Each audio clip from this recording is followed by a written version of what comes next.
little. This is the distinction that we want you to understand. We want you to understand that when that idea comes and it feels good, that idea of even wanting something, when that idea comes, we want you to feel and know that that idea is a manifestation. It is a manifestation that has come out of this vortex. And that impulse to act is a manifestation. It's like the woman who wanted the $100,000 so that she could begin to travel. We wanted her to recognize all of the journey that she'd been on and the manifestations that were happening before she even came to the desire for the money to continue the journey. Okay, so let's do this. Yes. So I want a house on Martha's Vineyard. Yes. I want to be on the ocean. I'm close to the ocean. Yes. So let's use this as an example. So I've been actually wanting this for a couple of years. Yes. It's only really been an idea in my head. It's only been like a fantasy that I go to and think about it periodically, and yet I haven't really seen or felt or interpreted any signs or any ideas. Oh, I could do this, or I could do this. I could do this, or I could do All right, this. so why do you think that you don't have a house on Martha's Vineyard yet? Well, I don't have the money to buy it. I know. I'm not even close to it. And I feel the resistance in that. I do, of course. It's all I feel right. it. It's all right. It's all right. But the reason that we asked the question and the reason we are so much appreciating your candid answer is because it's, as we were talking earlier, that when you have a belief that is dominant, then the desire can't be received in a way that there is a viable trail to it.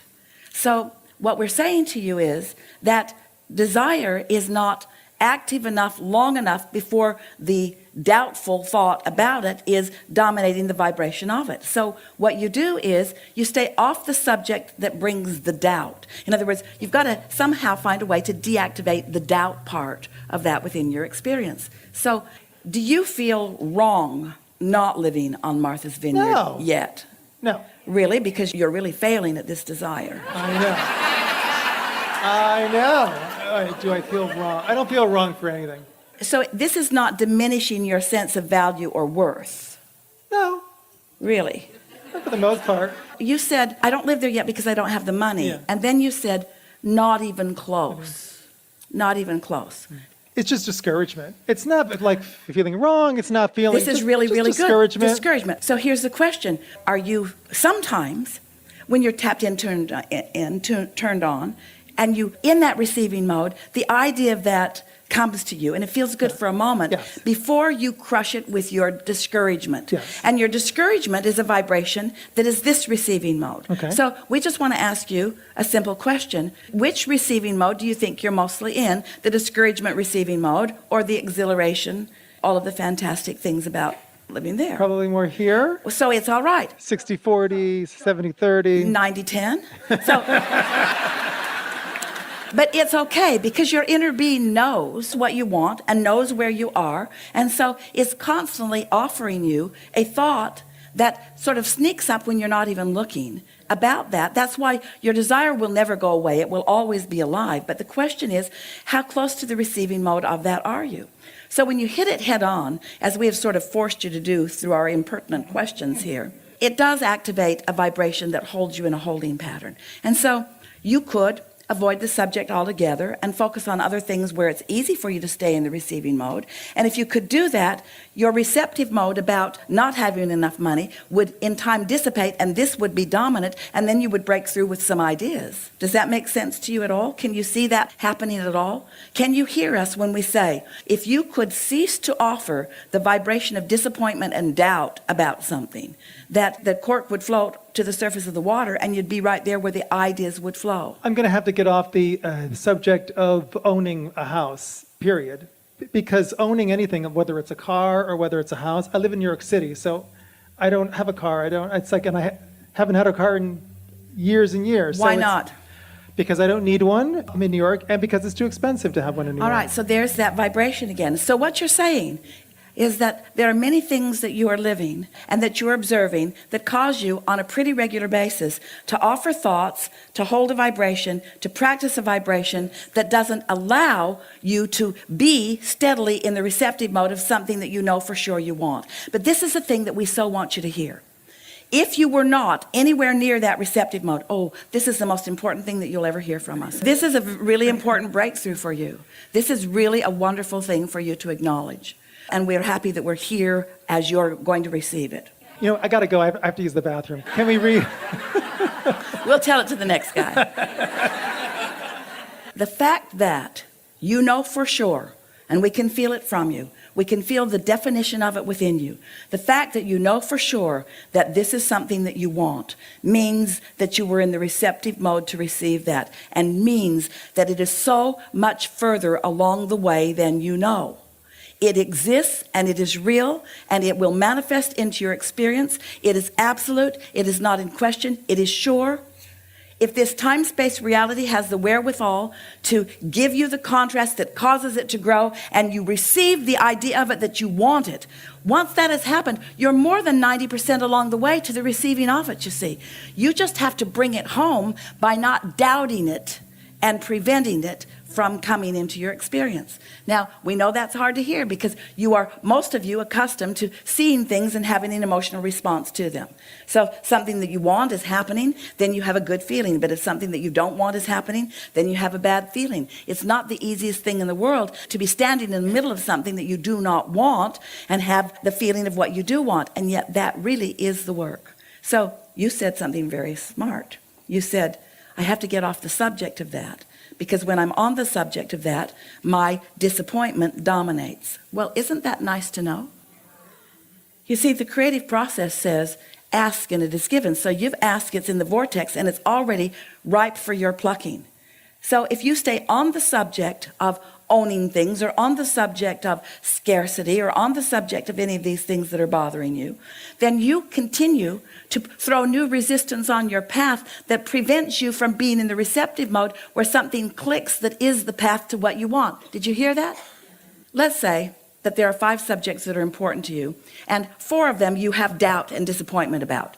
But one of them you have no doubt or disappointment about, like what you started with us today.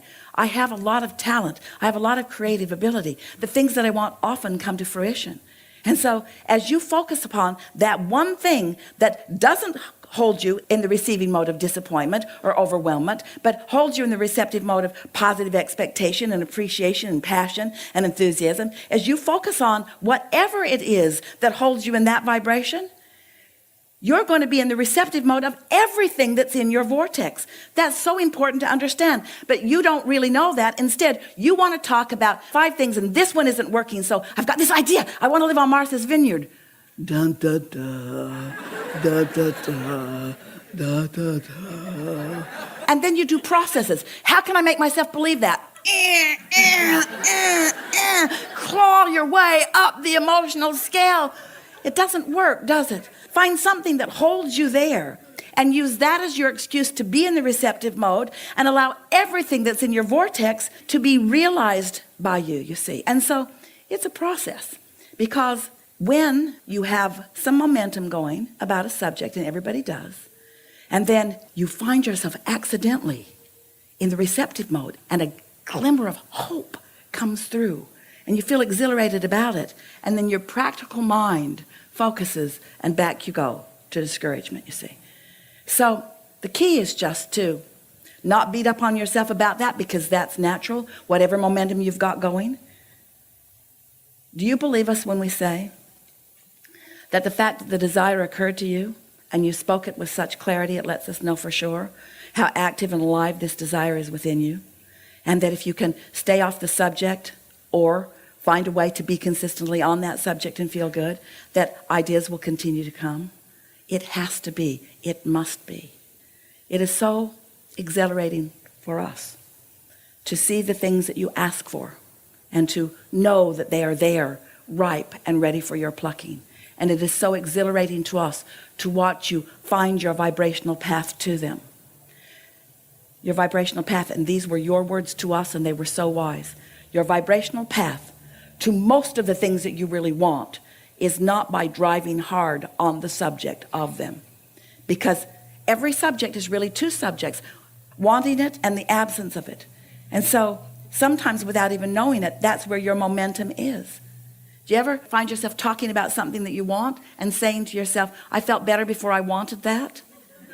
But the thing is, once you've desired it, and once the manifestation of the idea has come to you, you can't back off of that. It will torture you until you allow yourself the full manifestation of it. Because all of source energy is on it. Your inner being is on it. Everything is orchestrated. The events are all lined up. The circumstances and events are all lined up for your reception. But you are the creator of your own reality, not your inner being. Your inner being cannot move you to it. Your inner being can only inspire you to it by knowing it so powerfully, you see. And then when you catch those glimmers, oh, it matters so much. That's why they feel so good to you when you catch them. And that's why it feels so bad to them when you kill them with your doubt. Helpful? So, did this conversation bring you to more encouragement or discouragement? No, I think it's encouraging. How do you all feel? So, I think it's a matter of just being able to hold that and to not let doubts creep in. if you could take your assessment of your place in this unfolding out of the equation, and if you could make it just a practical consequence of vibrational frequencies, just like any law-based thing that you're thinking about. Because what happens to so many of you is that when you're not getting what you want, you take it so personally, as if you've done something wrong. That was almost where Esther jumped to first. What in the world have I been doing that would cause this thing to happen? Was I bad in a past life? Was it something I said yesterday? But we want you to take this self-evaluation and judgment out of it. This is just a vibrational universe. This is just frequencies that are lining up with one another. And so if you can feel your place in it and see it as a function of mathematics, is a function of energies and vibrations. And this is something that I must be close to because the desire is really strong within me. So I must be close to it. And then just spend your time thinking about anything and everything that feels good to you while you think about it. And you do that a lot. That's why you feel compelled to say, I'm a creative guy. The energies flow through me on all kinds of things that I believe. And we say, there is nothing that you need to ever doubt again once you understand how these energies flow, you see. And oh, it's so nice to stand in a place where there's something that you want, because the exhilaration as you move through inspired thought and action from a place that is absence of what you want into places where it comes into greater and greater and greater and greater view, that's what you always want. As humans, you keep thinking that you're here, and those like you especially who are accepting that you create your own reality, you so often think that here I am, and when I get over there, I'm going to feel so much better, and you just want to jump over there. And we want you to understand that you didn't come to be from here over there. You came for the fun of being here and then moving over there by your deliberate attention and intent. It's the feeling of the movement. It's the feeling of the hands in the clay. It's the conscious realization that that thought caused this convergence and that thought caused that convergence. That the universe is on my side and therefore I must be worthy. Things are always working out for me, no matter how it looks at any point in time. Things are always working out for me. Because before any solution or any answer to a question can come, there has to be the awareness of the problem, which causes the asking of the question. There has to be a starting place. And the starting place, you must no longer condemn the starting place. And you must no longer condemn where you are. You must embrace where you are as an important and right part of the process, no matter where it is that you are. It's all right where I am. This is all right. This is all right. It's all right that this is happening. This is a good thing that's happening, not a bad thing that's happening. This is something that is happening on my way to who I really am. And once you've got that, then and only then can you live happily ever after. Because no matter how many of the things that you want, like a magnificent house on Martha's Vineyard, no matter how many magnificent things that you want and that come to fruition, as soon as it comes to fruition, and even before, there's going to be something else and something else and something else and something else and something else. And you will always forevermore, as long as you're here in this